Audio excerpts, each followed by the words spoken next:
नमस्ते दोस्तों, स्वागत है आप सभी का होम साइंस क्लासेस में। कल होली थी और आपकी क्लासेस नहीं हुई थी। इसलिए नहीं हुई थी कि हम भी चाहते थे मेरे बच्चे कुछ तो एंजॉयमेंट करें लाइफ में, क्योंकि हमें मालूम है लंबे समय से तैयारी करते करते आप भी थक चुके हो और पेपर देने को नहीं मिल रहा है। ठीक है, तो सुना क्या जा रहा है, सीट्स तो आई हैं DSSB में, लेकिन हाँ कुछ समस्याएं होती हैं कि एज लिमिट होती है, तो जो लोग 30 क्रॉस कर चुके हैं उनके लिए वहाँ पर मतलब फ़ायदा नहीं है। दूसरी बात, वहाँ पर कभी कभी BSc MSc वालों की अपॉर्चुनिटी होती है, लेकिन अब की तो BSc MSc वालों की भी अपॉर्चुनिटी नहीं है। आप BA वाले हैं, MA वाले हैं, तब भी अप्लाई कर सकते हैं TGT में। तो फिर DSSB में अप्लाई करिए, तैयारी करिए, और वहाँ पर बहुत जल्दी जॉब भी मिलती है अगर आपकी तैयारी अच्छी हो।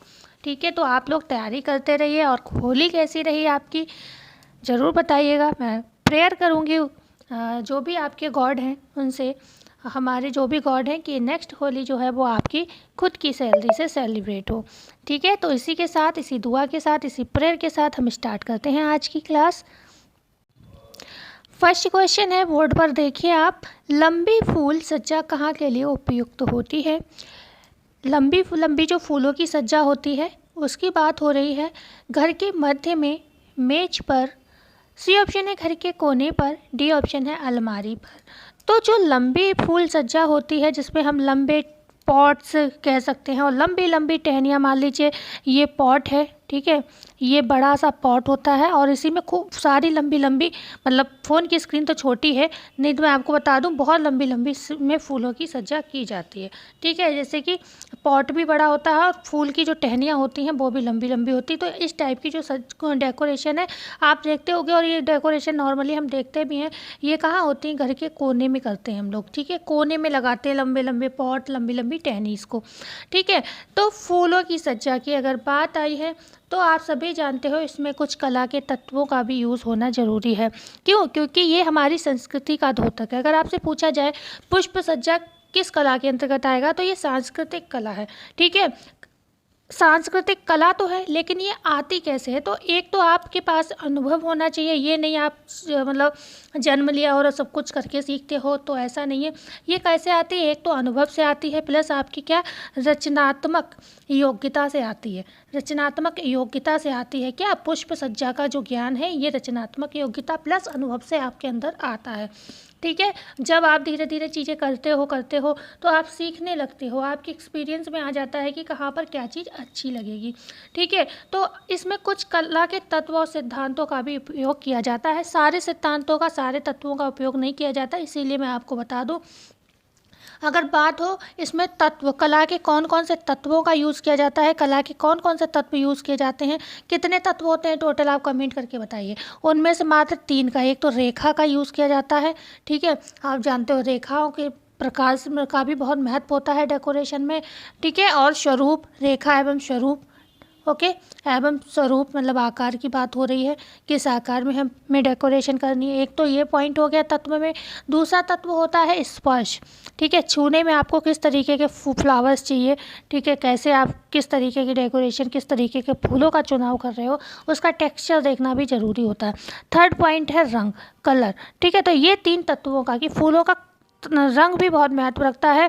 अगर आप मिश्रित पुष्प व्यवस्था कर रहे हो और आपसे पूछा जाता है कितने फूलों का ज़्यादा से ज़्यादा उपयोग करना चाहिए, तो 3 फूलों का, 3 फूलों मतलब 3 तरीके के फूलों का, 3 फूल का नहीं, 3 तरीके के, मान लीजिए 3 कलर हो सकते हैं, 3 वेराइटीज़ हो सकती हैं। लेकिन बहुत ज़्यादा तरह तरह के फूल मिक्सित कर दोगे तो वो एक खिचड़ी जैसी बन जाएगी। ठीक है ना, और उसमें भी कहते हैं एक ऐसा फूल होना चाहिए जो सेंटर में होना चाहिए, जिस पर सबका अट्रैक्शन जाए। ठीक है, लेकिन 3 फूल से ज़्यादा मिश्रित फूलों में इस्तेमाल नहीं करना चाहिए, जो मिश्रित फूल सज्जा होती है उसमें। ठीक है, तो रेखा एवं स्वरूप, स्पर्श एवं रंग, ये 3 चीज़ों का इस्तेमाल होता है कला के तत्व के अंतर्गत। अगर आपसे बात की जाए सिद्धांत की, कौन कौन से सिद्धांत आप उपयोग करेंगे अब जब आप डेकोरेशन कर रहे हैं, कौन सी वाली, फ्लावर डेकोरेशन। ठीक है, क्वेश्चन कला के तत्व और सिद्धांत के डिफिकल्ट नहीं होते, पर हमें ये पता नहीं होता है कि किस क्षेत्र में कैसे हमें तत्वों का यूज़ और कितने सिद्धांत का कहाँ यूज़ करना है। तो अगर आपसे बात हो रही है फ्लावर डेकोरेशन के अंतर्गत कौन कौन से तत्व और सिद्धांत इस्तेमाल करने हैं, तो सिद्धांत में आपको यहाँ पर अनुपात का ध्यान रखना है। सही अनुपात में फूल होने चाहिए, कोई बहुत छोटा कोई बहुत बड़ा, इस टाइप से नहीं, एक बैलेंसिंग करके आपको फूल लेने हैं। तो बैलेंसिंग, दूसरा क्या हो गया, बैलेंसिंग हो गया, संतुलन।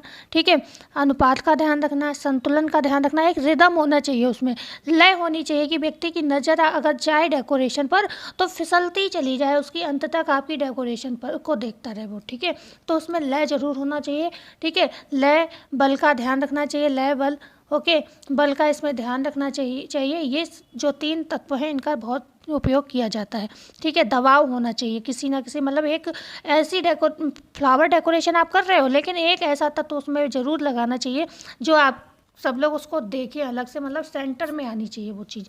ठीक है, तो ये हो गए आपके क्या सिद्धांत। तो ये था आपका फर्स्ट क्वेश्चन। क्वेश्चन नंबर 2, फूलों की व्यवस्था का उद्देश्य चारों ओर खुशी, जीवन और सौंदर्य भरना है, ये किसने कहा है। ये क्वेश्चन आपका PYQ है, और इससे पहले वाला क्वेश्चन भी PYQ था।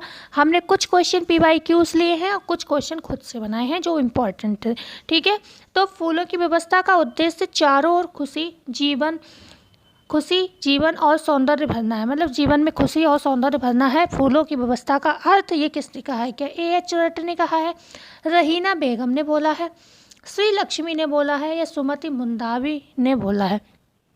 तो ये आप जानते हो क्या है, डेफिनेशन है। तो डेफिनेशन का मतलब ये है कि ये तो हमें याद करनी है। तो ये जो कथन है, ये डेफिनेशन है, AH रट की है, और ये आई हुई डेफिनेशन है, इंपॉर्टेंट हो जाती है, ध्यान रखिएगा। ओके, तो फूलों की व्यवस्था के उद्देश्य चारों ओर खुशी भरना, कहाँ, जीवन में, और सौंदर्य भरना है, ये कथन है AH रट का। आगे बढ़ते हैं, क्वेश्चन नंबर 3 है, जापानी पुष्प सज्जा इकेबाना में सबसे बड़ी टहनी द्योतक है। जो लोग क्लास को बीच में छोड़ देते हैं, मैं एक बार उन्हें क्वेश्चन दिखाना चाहती हूँ, आप एक बार क्लास में क्वेश्चन को देख लीजिएगा, जो भी मतलब आप एकदम से जल्दी से सरसरी नज़र से देख लीजिए, जिससे मैं ये चाहती हूँ आप क्लास को मतलब छोड़े नहीं। देखिए क्वेश्चन का लेवल देखिए, मतलब एक एक क्वेश्चन मैंने 25 क्वेश्चन में वो सॉलिड क्वेश्चन लाई हूँ उठा के, जो मतलब आपसे कभी भी पूछे जा सकते हैं और नॉर्मली नहीं पता होते हैं लोगों को। वो मतलब ये इकेबाना, मोरीबाना, सिंसो, हाइकी तक लोगों को पता होता है, उसके बाद भी चीज़ें आती हैं पुष्प व्यवस्था में। देख लीजिए एक बार, आप जल्दी से नज़र डाल लीजिए। ठीक है, हर जगह से क्वेश्चन, पिन पॉइंट होल्डर से भी क्वेश्चन बनाए हैं मैंने, क्योंकि ये भी फूलों की सज्जा में ही उपयोग होते हैं।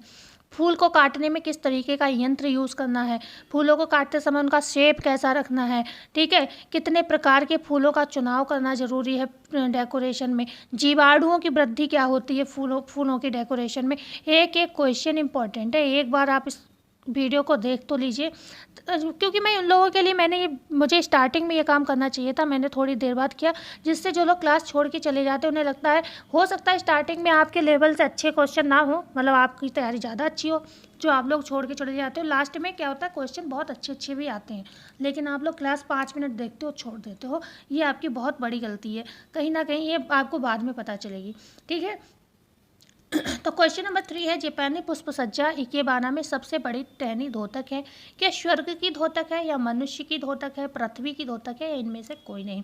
तो सबसे बड़ी टहनी की बात कर रहे हैं ये लोग, तो सबसे बड़ी मतलब सबसे ऊपर क्या है, स्वर्ग है। ठीक है, तो सबसे बड़ी टहनी किसकी द्योतक हो जाएगी, ए ऑप्शन सही है, स्वर्ग की। ठीक है ओके, किसकी, स्वर्ग की द्योतक होती है। अब बात आती है तो फिर मनुष्य।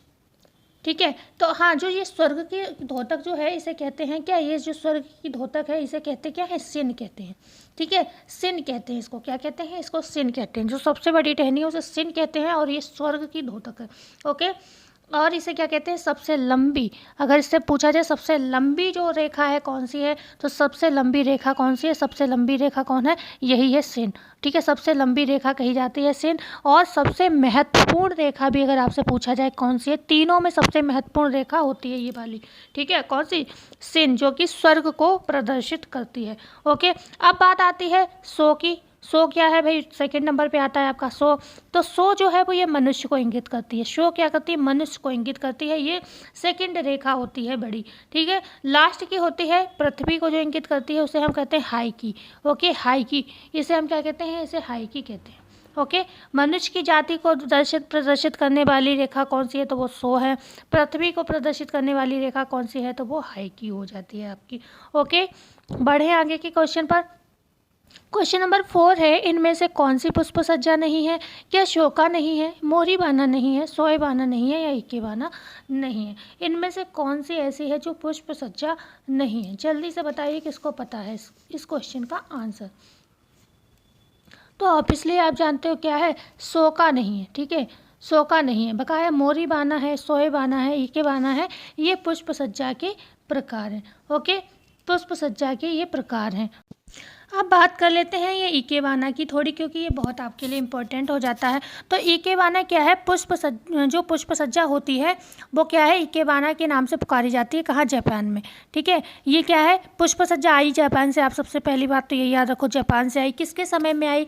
किसके समय में आई? तो ये 6वीं सदी में कहा जाता है। 6वीं सदी में कब आई? 6वीं सदी में ये आई गौतम बुद्ध के समय में। ठीक है, गौतम बुद्ध के समय में ये आई। सारे क्वेश्चन आपको मिलेंगे। तो जो इकेबाना होता है, जो इकेबाना शब्द होता है, वो पुष्प व्यवस्था के लिए ही यहाँ ये लोग बोलते थे। कहाँ के? जापान के लोग बोलते थे। और इसका जो शाब्दिक अर्थ होता है, शाब्दिक अर्थ आपसे पूछा जाए क्या होता है इकेबाना का शाब्दिक अर्थ, तो वो होता है, क्या होता है शाब्दिक अर्थ? जीवित फूल। क्या होता है? जीवित फूल। इधर लिख देती हूँ, इधर जगह नहीं, इधर लिख देती हूँ। इसका शाब्दिक अर्थ होता है जीवित फूल। ठीक है, जीवित फूल होता है।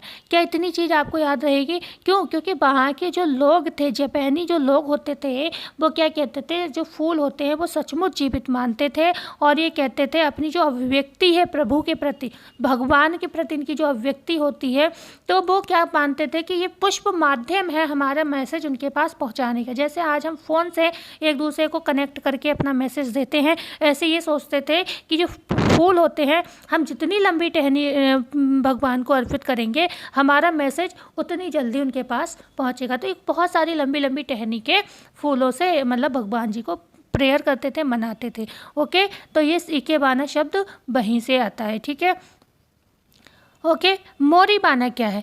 मोरी बाना क्या है भाई, इसकी भी बात कर लेते हैं। मोरी बाना का क्या है? हालांकि सोए बाना का भी जिक्र हमारी बुक में तो नहीं हुआ है, लेकिन पता नहीं इसमें किसको माना है, क्योंकि PYQ है। ओके, तो मैं भी इसलिए इसके विषय में कुछ नहीं कह सकती हूँ।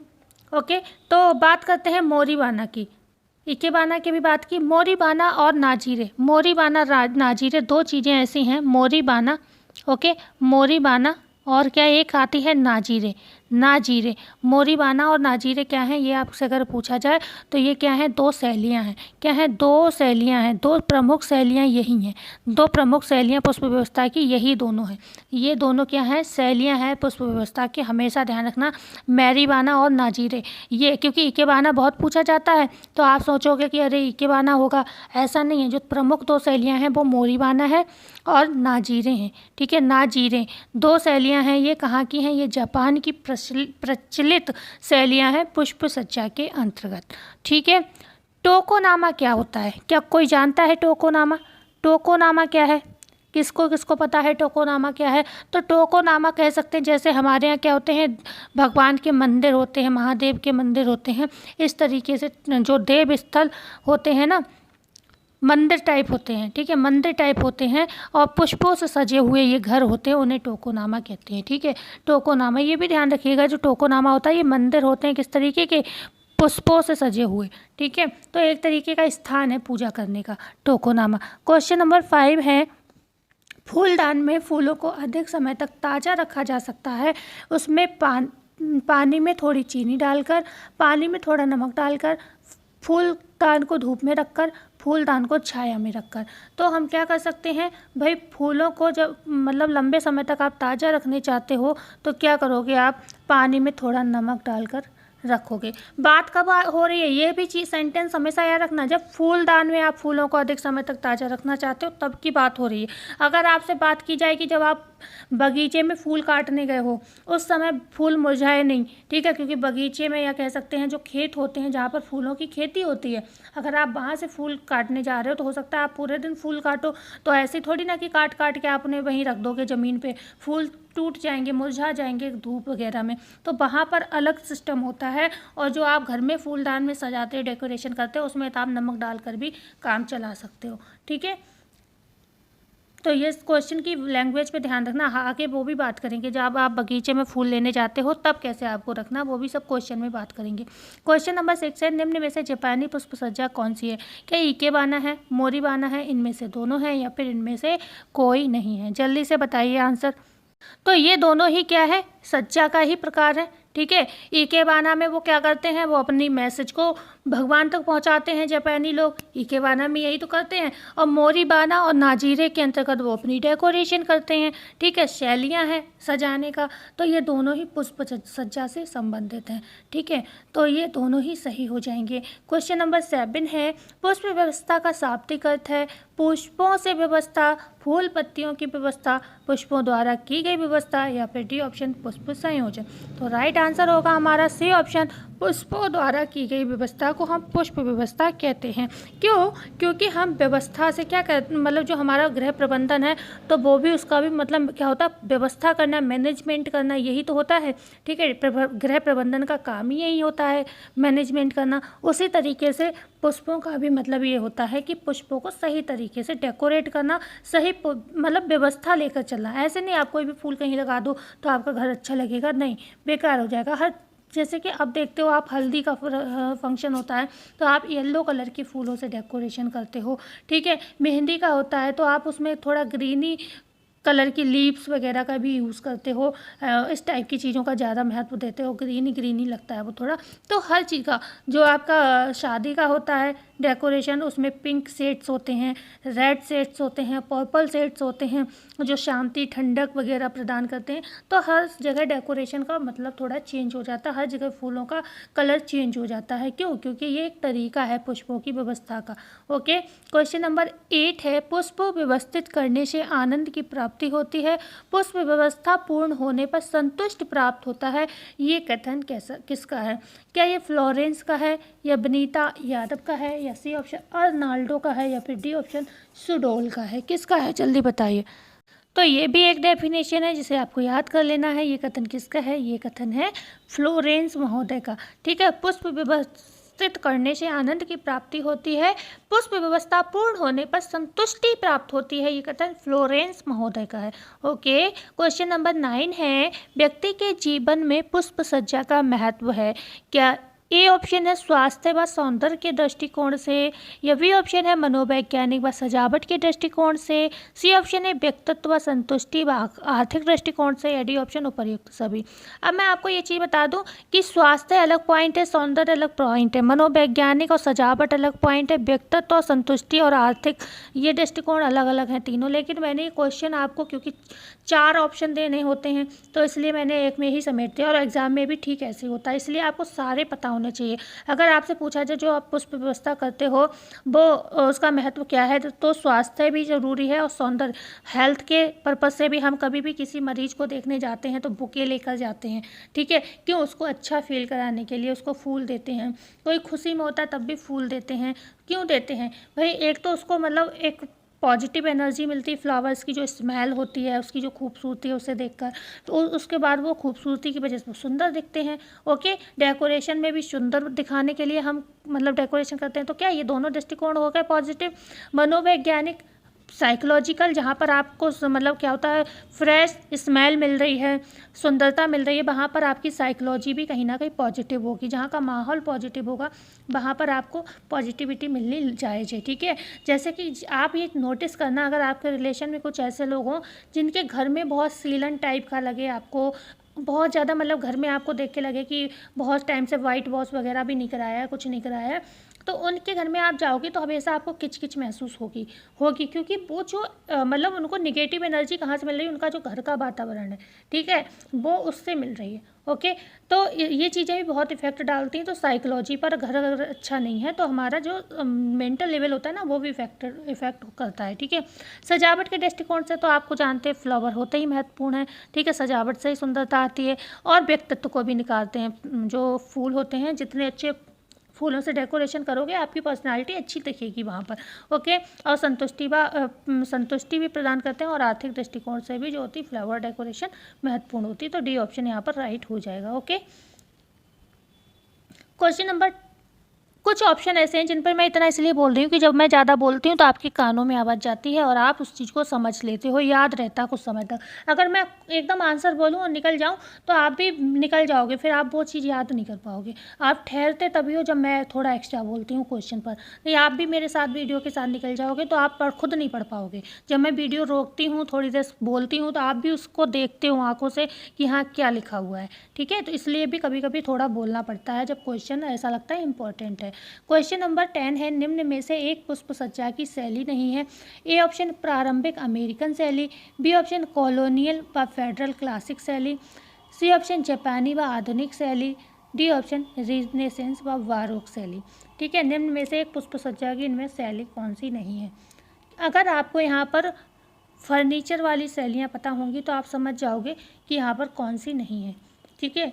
क्योंकि एक ही इसमें ऐसी शैली है जो फर्नीचर से संबंधित है और वो शैली है आपकी कौन सी, रिनेसेंस व बारोक शैली, ठीक है। रिनेसेंस, बारोक शैली, रोकोको शैलियाँ ये क्या है, ये है फर्नीचर से संबंधित शैलियाँ। तो शेष बची क्या, अमेरिकन शैली, प्रारंभिक अमेरिकन शैली, कॉलोनियल व फेडरल क्लासिक शैली, जापानी व आधुनिक शैली, ये क्या है, पुष्प सज्जा की शैलियाँ हैं, ठीक है। प्रारंभिक अमेरिकन शैली तो अलग है, कॉलोनियल और फेडरल क्लासिक अलग है, जापानी और आधुनिक शैली ये दोनों अलग शैलियाँ हैं। ये सभी क्या हैं, पुष्प सज्जा की शैलियाँ हैं, ठीक है। ये सब अलग अलग हैं, मैंने एक में ही बना दिए हैं आंसर, ठीक है। और रिनेसेंस बारोक शैली क्या है, ये फर्नीचर की शैलियाँ हैं, ठीक है। बढ़ते हैं क्वेश्चन नंबर 11 पर। पिन पॉइंट होल्डर का अन्य नाम है। A option frog, B option pin, C option holder, D option urns. तो इस जो पिन पॉइंट होल्डर है उसका क्या नाम है, फ्रॉग नाम होता है, ठीक है। क्या नाम है, फ्रॉग नाम होता है। देखो फ्रॉग तो क्या होगा, पिन पॉइंट होल्डर का नाम हो गया। पिन क्या चीज़ हो गई, अगर पिन की ही बात करें तो पिन क्या हो गई, जो होल्डर्स में मान लो ये क्या है, होल्डर है आपका फूलों को सजाने वाला, और जो जिसमें आप फूल फंसाओगे तो इसमें बहुत सारी ये पिनें निकली हुई होती, तो वो चीज़ क्या हो गई, पिन हो गई, ठीक है। और पिन तो हम घरेलू जीवन में भी यूज़ करते हैं, उसे भी कह सकते हैं, ओके। तो ये तो आपको पता है। होल्डर किसे कहेंगे, तो ये जो पूरा है इसको पूरा होल्डर बोलेंगे, ठीक है। पिन पॉइंट होल्डर एक तरीके का होल्डर ही है। लेकिन बात आती है अर्न्स क्या चीज़ है इसमें, जो आप ये अर्न्स देख रहे हो लिखा है डी ऑप्शन, ये क्या चीज़ है, अर्न किसे बोलेंगे, तो आप कहोगे अर्न्स जो होते हैं ये क्या है, ये कुछ नहीं है, ये क्या है, जलपात्र हैं, जलपात्र हैं। और ये किस तरीके के जलपात्र हैं, ये डेकोरेटिव जलपात्र हैं जिनमें हम फूलों की व्यवस्था करते हैं। और कहाँ यूज़ होते हैं ये अर्न्स, अगर पूछे जाए कहाँ यूज़ होते हैं, तो ये सामने की जो पुष्प व्यवस्था आप करते हो, सामने जो फ्रंट में दिखता है, ठीक है। तो हमेशा ध्यान रखना ये सामने की व्यवस्था में, ये इसे कोने में नहीं यूज़ करोगे, ठीक है। जैसे लंबी फूलों की व्यवस्था हमने क्या बताया, कोनों में होती है, ठीक है, घर के कोने में करते हैं। तो ये जो अर्न्स व्यवस्था होती है, अर्न ये लिखा हुआ है, इसे कहते हैं, ऐसे लिख सकते हैं URNS। ये जो व्यवस्था होती है कहाँ की जाती है, ये सामने की, जो सामने फ्रंट में दिखती है वहाँ पर करते हैं हम लोग। चाहे दिवाली हो, चाहे कोई भी मतलब प्रोग्राम हम अच्छे से डेकोरेट, जहाँ पर डेकोरेशन अच्छे से होती है, बड़े बड़े हॉल्स वगैरह में आपने देखा होगा, तो ये फ्रंट में आता है, जल से भरा हुआ पात्र होता है, उसमें रोज़ वगैरह के मतलब फ्लावर्स पड़े हुए होते हैं, ठीक है। तो उसे कहते हैं हम, ओके, ध्यान रखिएगा। आगे बढ़ते हैं, क्वेश्चन नंबर 12। फूलों को कब काटना चाहिए। ए ऑप्शन है एकदम सुबह, बी ऑप्शन है देर रात के समय, सी ऑप्शन है केवल बी, डी ऑप्शन है इनमें से सभी, मतलब ए और बी दोनों। तो राइट आंसर होगा ए और बी दोनों। फूलों को काटना चाहिए किस समय, या तो आप एकदम सुबह के समय काट लो, या फिर आप देर रात के समय काटो उनको, ठीक है। जब मतलब सूरज अस्त होने को हो तब काटो, अस्त होने के बाद, ओके। लेकिन एक फूल अपवाद है, गुलाब के फूलों को दोपहर में तो काटना चाहिए ऐसा माना जाता है। दूसरा, फूलों को काटते समय एक चीज़ और ध्यान रखिएगा कि जब फूल काटे जाएं तो फूल को, कुछ फूल ऐसे होते हैं जिन्हें कली के रूप में तोड़ लेना चाहिए, जैसे काट लेना चाहिए, तोड़ते नहीं, काटना ज़्यादा सही रहता है जब हम डेकोरेशन के लिए ले रहे हैं तब, ठीक है। तो मतलब कुछ फूल ऐसे होते हैं जिन्हें क्या है दोपहर के समय में काट लेना चाहिए, और कली के रूप में, जिससे वो मुरझाए ना, क्योंकि कली जो है वो धीरे धीरे खिलती रहेगी। गुलाब का फूल है, गुड़हल के फूल हैं, ये ऐसे फूल होते हैं जो अपने आप भी खिल जाते हैं, आप अगर कली तोड़ लोगे तब भी खिल जाते हैं, ओके। तो ये चीज़ ध्यान रखनी चाहिए। अच्छा, एक शब्द आता है इसमें कड़ा करना, या जिसे हम कहते हैं हार्डनिंग प्रोसेस। हार्डनिंग प्रोसेस अगर पूछा जाए, हार्डनिंग मैं लिख दे रही हूँ, या कड़ा करना पूछा जाए, ठीक है, कड़ा करना, कड़ा करना, ठीक है। तो ये क्या है, ये फूलों में एक व्यवस्था होती है कड़ा करना। इसमें होता क्या है, जब हम फूलों को तोड़ते हैं तो उनमें कौन सी अनावश्यक पत्तियां वगैरह होती हैं, ठीक है। तो उनको अनावश्यक पत्तियों को तो आपको साफ कर देना है, हटा देना। वो क्या होता है, जीवाणु को रोकने के लिए होता है कि जीवाणु वृद्धि ना करें इसलिए। लेकिन जो कड़ा करने का जो प्रोसेस होता है उसका मेन अर्थ ये होता है कि जब फूल तोड़ लिए जाते हैं तो उसे क्या करते हैं, मतलब अंधेरे में ठंडे स्थान पर रख देते हैं, कमरे के अंधेरे में कई दिनों तक। और एक आध दिन को नहीं, क्योंकि फूल जो हैं तोड़ते हैं वो कोई ऐसा थोड़ी ना तुरंत तोड़ा यूज़ हो गया, तो उसके लिए कई घंटे या कई दिनों तक क्या करते हैं, हम ऐसी जगह रख देते हैं जहाँ पर बिल्कुल अंधेरा होता है और बिल्कुल ठंडा होता है, जिससे क्या उन्हें ना तो गर्म हवा मिलती हो ना उन्हें ठंडी हवा, मतलब कोई भी हवा नहीं मिल रही, ना गर्म हवा मिल रही है ना ठंडी हवा मिल रही है। तो इन जब ये हवाएं उन्हें नहीं मिल रही होती हैं तो ये क्या करती हैं, ये फूलों को शुष्क कर देती हैं, सुखा देती हैं। ठीक है, शुष्क कर देती हैं। ध्यान रखिएगा, शब्द ध्यान रखिएगा, जब ना गर्म हवा मिले उन्हें ना ठंडी हवा मिले तो क्या होता है, फूल शुष्क हो जाते हैं और ठंडे स्थान पर हैं वो। ठीक है, तो क्या होती है, शुष्क का मतलब होता है ड्राई हो जाना। ठीक है, तो इसी प्रक्रिया को क्या कहते हैं, कड़ा करना कहते हैं, जहाँ पर फूलों को ना ठंडी हवा मिले ना गर्म हवा मिले। ये प्रोसेस बहुत पूछे जाते हैं एग्जाम्स में, तो ये प्रोसेस ध्यान रखना। कड़ा करना आपके इसमें भी फूलों की जो डेकोरेशन है वहाँ पर भी इस्तेमाल होता है। ठीक है, ओके। क्योंकि यहाँ पर जो ठंडा तापक्रम होता है, यहाँ पर जो ऑक्सीजन लेने का प्रोसेस होता है, ये सारी चीज़ें थोड़ी रुक जाती हैं फूलों के अंतर्गत। ओके, दूसरी बात, उन्हें सूर्य नहीं मिलता है तो उसमें फोटोसिंथेसिस का प्रोसेस भी रुक जाता है। तो इस वजह से सभी प्रोसेस को हम क्या कहते हैं, कड़ा करना कहते हैं। ये चीज़ बहुत ज़रूरी है, याद रखिएगा, ये व्यवस्था फूलों में होती है। क्योंकि इस टाइप का कोई क्वेश्चन मिले कड़ा करना, तो हालांकि होता है, स्टफिंग का प्रोसेस कपड़ों में भी होता है, परिचर्या में होता है, लेकिन फूलों में भी होता है। अगर आपको कपड़ा ना मिले तो कंफ्यूज मत होना, तो आप फ्लावर डेकोरेशन से संबंधित क्वेश्चन का जो ऑप्शन मिले वो आप टिक कर सकते हो। क्वेश्चन नंबर 13, जब बगीचे में फूल काटने जाएँ तब फूल को डालना चाहिए गुनगुने पानी में, सादा पानी में, बर्फ़ के पानी में, या निम्न में से कोई नहीं। तब हमें कैसे पानी में डालना है फूलों को, गुनगुने पानी में। मैंने आपसे स्टार्टिंग बताया था, जब आप घर में पॉट में लगा रहे हो फूल तब उसमें नमक डाल दो जो लंबे समय तक फ्रेश रहें फूल। लेकिन आप जब बगीचे में जा रहे हो फूल काटने, उस समय आप गुनगुना पानी लेकर जाओ। गुनगुना पानी क्या होता है, पानी जो गुनगुना होता है वो जो उसकी जो कोण में आप फूल काटते हो तो उसकी टहनी जो कटती है वहाँ से पानी को वो सोख लेता है, क्योंकि ठंडे पानी को नहीं सोख पाता है। तो जब वो पानी को लंबे समय तक, मतलब ज़्यादा सोख लेता है, तो वो लंबे समय तक ताज़े बने रहते हैं। ठीक है, तो फूलों की जो टहनी या फूल होते हैं वो भी पानी को सोखते हैं, ध्यान रखिएगा, जिससे वो ताज़े बने रहते हैं। तो इसलिए हमें गुनगुना पानी लेना चाहिए जिससे कि वो उसे जल्दी से सोख लें। ठीक है, आगे बढ़ते हैं। क्वेश्चन नंबर 14, फूलों को डालने वाले पानी का तापक्रम कितना होना चाहिए, 50 degree Fahrenheit, 100 degree Fahrenheit, 150 degree Fahrenheit, या फिर 175 डिग्री फ़ारेनहाइट। तो राइट आंसर होगा जो आप गुनगुना पानी लेकर जाओगे, अगर थर्मामीटर है तो आप उससे चेक कर लो, अन्यथा आप हाथ से आइडिया ले लो क्या होना चाहिए, 100 डिग्री मतलब 100 डिग्री फ़ारेनहाइट तक जो है आपको टेम्परेचर होना चाहिए गर्म पानी का। ठीक है, ओके। बढ़ते हैं नेक्स्ट क्वेश्चन पर। फूलों को काटने में सबसे उत्तम यंत्र है, ए ऑप्शन है तेज धार वाली छुरी, तेज धार वाली कैंची, तेज धार वाला कटर, या निम्न में से कोई नहीं। ठीक है, तो अगर आपको ऐसे ऑप्शन मिले तो, क्योंकि इसी बुक में 2 जगह ऑप्शन दिए हैं कि जो सबसे ज़्यादा उत्तम यंत्र पूछा जाए, ठीक है, सबसे ज़्यादा उत्तम यंत्र पूछा जाए तो कैंची कभी भी मत लगाना, तब आएगा तेज धार वाली छुरी। तेज धार वाली जो छुरी होती है वो बहुत अच्छी मानी जाती है, सबसे उत्तम यंत्र में यही मानी जाएगी।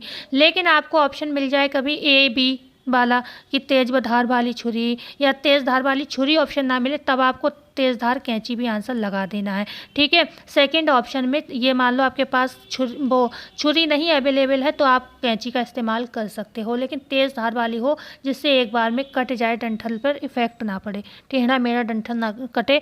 क्योंकि जो टहनी काटने का भी एक सीक्वेंस होता है, हमें एक कोण में काटनी होती है, ये नहीं हम कैसा भी फूल काट लें। ठीक है, ऐसा नहीं होना चाहिए, हमेशा क्या है, हमें कोण में काटते हैं, हमेशा एक कोण का ध्यान रखना चाहिए टहनी को काटते समय। इस तरीके से टहनी काटी जाती है, ऐसे करके ऐसे टहनी को हमें काटना चाहिए, कभी भी हमें ऐसे नहीं काटना चाहिए। मान लो हमने सीधी कैंची कट मार दी, टहनी पर ऐसे नहीं काटना है, ठीक है। तो सबसे ज़्यादा उपयोगी यंत्र पूछा जाए तो वो छुरी होगा। अगर आपको ऑप्शन में ऐसे मिलते हैं, क्योंकि यहाँ पर क्या था, निम्न में से कोई नहीं, तो निम्न में से कोई नहीं तो सही होगा नहीं, तो इसलिए ए ऑप्शन ज़्यादा बेहतर है। लेकिन माने दोनों गए हैं, लेकिन सबसे उत्तम यंत्र जहाँ पर लिखा है वहाँ पर तेज धार वाली छुरी ही आंसर दिया गया है, ठीक है। क्वेश्चन नंबर 16, फूलों को काटते समय जिस आकार का उपयोग करना चाहिए, तो क्या त्रिकोण आकार का, सीधा आकार, कोणीय आकार या निम्न में से कोई नहीं। तो अभी हमने बताया फूलों को काटते समय एक कोण का उपयोग करना चाहिए, कोण में काटना चाहिए, ठीक है। कोणीय आकार में हमें काटना चाहिए फूलों को, ठीक है। बढ़ते हैं क्वेश्चन नंबर 17, पुष्प व्यवस्था में अधिकतम कितने प्रकार के फूलों का चुनाव करना चाहिए? क्या 2 प्रकार के, 3 प्रकार के, 4 प्रकार के, 5 प्रकार के? तो हमने आपको स्टार्टिंग में ही बताया था अधिकतम आप 3 प्रकार के फूलों का चुनाव करें, नहीं तो खिचपिच सी हो जाएगी डेकोरेशन, ठीक है। क्वेश्चन नंबर 18, फूलों में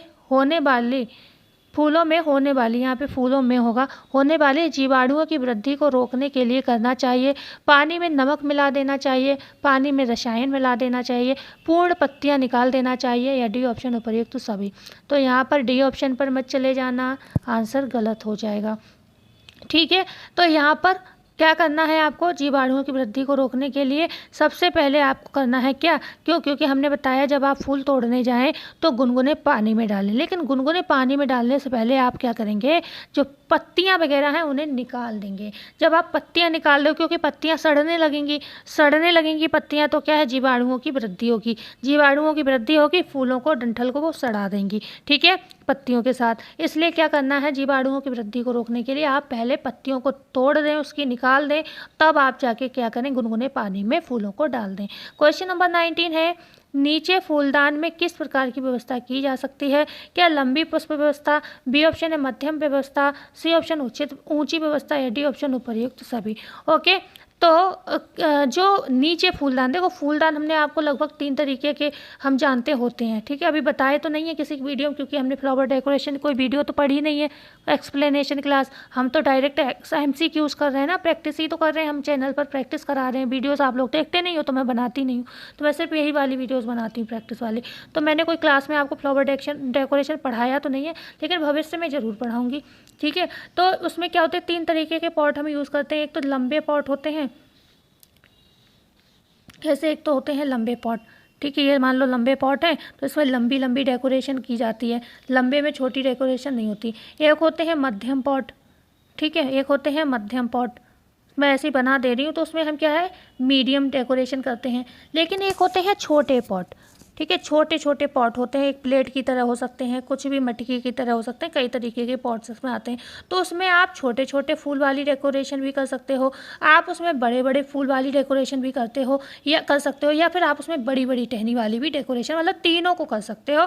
तो वो ये वाली डेकोरेशन जो होती है इन्हें हम नीचे फूलदान कहते हैं। तो इसमें हम कौन सी व्यवस्था कर सकते हैं, इसमें हम डी ऑप्शन वाला सही है, मतलब हम इसमें लंबी फूलों की व्यवस्था भी कर सकते हैं, मध्यम व्यवस्था भी कर सकते हैं, ऊंची व्यवस्था भी कर सकते हैं, और डी ऑप्शन हो गया, मतलब सभी सही हैं, ठीक है। लेकिन आपसे पूछा जाए कि जो ऊंचे पॉट होते हैं उनमें कौन सी व्यवस्था की जा सकती है, तो उसमें ऊंचे फूल की व्यवस्था करोगे।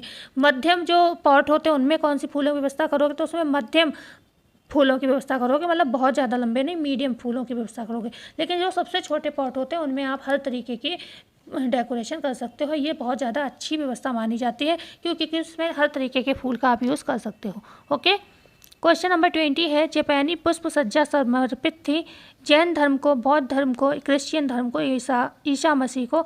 तो हमने क्या बताया था आपको, जो जापानी पुष्प व्यवस्था थी वो बौद्ध धर्म को समर्पित थी, ठीक है, बौद्ध धर्म को समर्पित थी। 6वीं शताब्दी का ये समय था अगर पूछा जाए। क्वेश्चन नंबर 21, जापान की सर्वाधिक प्रचलित 2 शैलियाँ हैं, मोरीबाना व इकेबाना, मोरीबाना व नाजीरे, शिन बासो, या डी ऑप्शन उपर्युक्त सभी। अब तो आंसर गलत नहीं होना चाहिए, ये तो मैंने पहले ही बता दिया।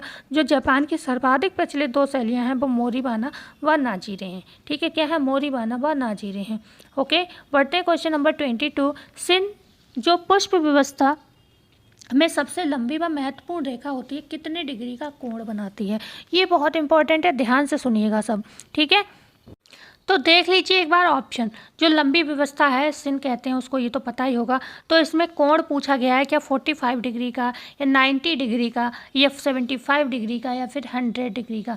तो हमेशा ध्यान रखिएगा, अब कभी भी 100 मत लगा देना। 100 फ़ारेनहाइट पुष्प व्यवस्था में गर्म पानी का यूज़ किया जाता है जिससे फूल आपके मुरझाए नहीं, ठीक है। 100 डिग्री फ़ारेनहाइट। लेकिन यहाँ पर क्या बात हो रही है कि जो मैंने बताया था रेखाओं की बात करते हैं, जैसे कि मान लीजिए ये क्या है, सिन रेखा है, ओके। ये क्या है, सो रेखा है, ठीक है। और ये क्या है, ये हाई की रेखा है, समझने के लिए, ठीक है। ये मान लीजिए ये सिन, मैंने बताई सिन है, ये वाली रेखा जो है क्या है, सिन है। और ये क्या है, सो है। और ये क्या है, हाई की है, ठीक है। 3 रेखाएं हो गई। तो ये जो सिन वाली रेखा है, सिन, ठीक है, ये जो सिन रेखा है ये क्या करती है, 90 डिग्री का कोण बनाती है, ओके। 90 डिग्री का कोण बनाएगी कौन सी, सिन। अब बात आती है जो सो रेखा है, सो कितने का बनाती है, तो सो बनाती है 45 का कोण, ठीक है, 45 डिग्री का कोण बनाती है। अब बात आती है किसकी, हाइकी की, तो ये 75 डिग्री का कोण बनाती है, 75 डिग्री का कोण बनाती है। तो ये तीनों के कोण याद रखिएगा, सिन, सो और ये क्या है, हाई की, ठीक है, हाई की। ये तीनों कोण बनाती हैं। इनके तीनों का जो सबसे लंबी व्यवस्था होगी वो 90 डिग्री का कोण बनाएगी, 90 डिग्री का। और जो क्या है, सो है, बीच वाली रेखा है, वो 45 डिग्री का कोण बनाती है। जो हाई की है वो नीचे तक झुकती हुई चली जाती है, इसलिए ये 75 डिग्री का कोण बनाती है, ठीक है। बहुत ज़्यादा ये झुकाव लेती है, ठीक है। तो ये 3 होती हैं, ध्यान रखिएगा। हाइकी को वक्र रेखा कहते हैं, ठीक है। हाइकी इनमें से पूछी जाए वक्र रेखा कौन सी है, तो ये क्या है, ये वक्र रेखा है, ओके। वक्र रेखा ये कहलाती है, ठीक है, याद रहेगा। मतलब वक्र रेखा ये भी कहलाएगी, वक्र तो सभी कहलाएंगी इनमें से, क्योंकि ये कहीं ना कहीं मुड़ी हुई हैं, ओके। वक्र क्या होता है, कर्व क्या होता है, मुड़ी हुई होती हैं।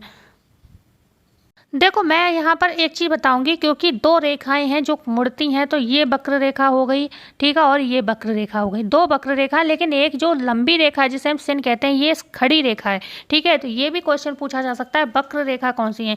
2 रेखाएं आपको मुड़ता हुआ कोण बनाएंगी और एक सीधे जाकर कोण बनाती है 10 के कोण पर, ठीक है, 10 डिग्री के कोण पर। तो वो जो पहली रेखा है जो सिन कहते हैं, जिसे हम सिन कहते हैं, ये हमारे हिसाब से हो जाएगी खड़ी रेखा, और ऐसा ही बुक में भी दिया हुआ है, ठीक है। और जो वक्र रेखा का शब्द यूज है सो में और हाइकी में, 2 में इस्तेमाल है। इसका मतलब ये वक्र है क्योंकि ये वाकई में झुक रही हैं। और कर्व हमेशा जानते हो आप इस तरीके से होते हैं, ठीक है, इन्हीं को हम कर्व कहते हैं, वक्र कहते हैं। तो इतना आपको भी समझ में आ रही होगी मैं क्या कहना चाह रही हूँ। तो ये क्या हो गया, ये वक्र रेखा का उदाहरण 2 हो सकती हैं, इन्हें अगर पूछा जाए तो ये आपको ध्यान रखिएगा, ठीक है। सबसे छोटी जो रेखा पूछी जाती है कौन सी है, तो वो हाइकी है, ठीक है। सबसे छोटी रेखा हाइकी है, ये 75 का जो बना रही है, कोण बना रही है, ठीक है। ये तो अगर सबसे छोटी रेखा होती है तो वो हाइकी की होती है, ध्यान रखिएगा, ओके। और किसको रिप्रेजेंट करती है, पृथ्वी को, ये ध्यान रखना। मनुष्य के लिए कौन सी रिप्रेजेंट करती है, सो, सेकंड वाली जो होती है वो करती है, ओके। और जो लंबी रेखा है सबसे, वो किसको बताती है, वो स्वर्ग को प्रदर्शित करती है, ठीक है। तो हाँ, राइट आंसर तो आपको समझ में आ ही गया होगा। कौन सा कोण बना रही है, 90 डिग्री का, ठीक है, बी ऑप्शन सही होगा। 75 का कौन सा होगा, हाइकी वाला। 45 का कौन सा होगा, 45 जो डिग्री का कोण बनाती है वो सो होती है, ओके। मनुष्य वाली जो रेखा है वो 45 का कोण बनाती है। क्वेश्चन नंबर 23 है, मुख्य टहनियाँ की बहाव की दिशा के अनुसार पुष्प सज्जा को कितने भागों में विभाजित किया गया है। क्या 3 भागों में, 4 भागों में, 5 भागों में या 6 भागों में। जल्दी से बताइए, मुख्य टहनियों की बहाव की दिशा के अनुसार पुष्प सज्जा को कितने भागों में विभाजित किया गया है। तो यहाँ पर जो राइट आंसर होगा कौन सा होगा, ऑप्शन नंबर बी। कौन सा होगा, ऑप्शन नंबर बी सही होगा। 4 तरीके की होती है बहाव के अनुसार, जो टहनियों के बहाव की दिशा के अनुसार जो पुष्प सज्जा होती है। तो आप टहनियों के बहाव का क्या मतलब है समझ सकते हो। लंबवत सज्जा एक हो गई, लंबवत सज्जा, ठीक है। बहाव लिख लीजिएगा, पूछे जाएंगे, क्योंकि यही तो बहाव है। लंबी जा रही है टहनी, तिरछी जा रही है टहनी, लटके हुए आपको फूल दिख रहे हैं, ठीक है। तो ये बहाव है टहनियों का, किस किस तरीके से आप फूल को लगा सकते हो। तो लंबवत सज्जा एक याद रखना, लंबवत सज्जा, ठीक है, लंबवत सज्जा, ओके। दूसरी कौन सी हो गई, लंबवत के बाद दूसरी कौन सी हो गई, तिरछी सज्जा, तिरछी, ओके। तिरछी टहनियाँ भी हम लगाते हैं फूलों के डेकोरेशन में। और अगर आपसे बात की जाए तो तीसरा वाला भी लिख लीजिए, कौन सा हो जाएगा, लटकती हुई सज्जा।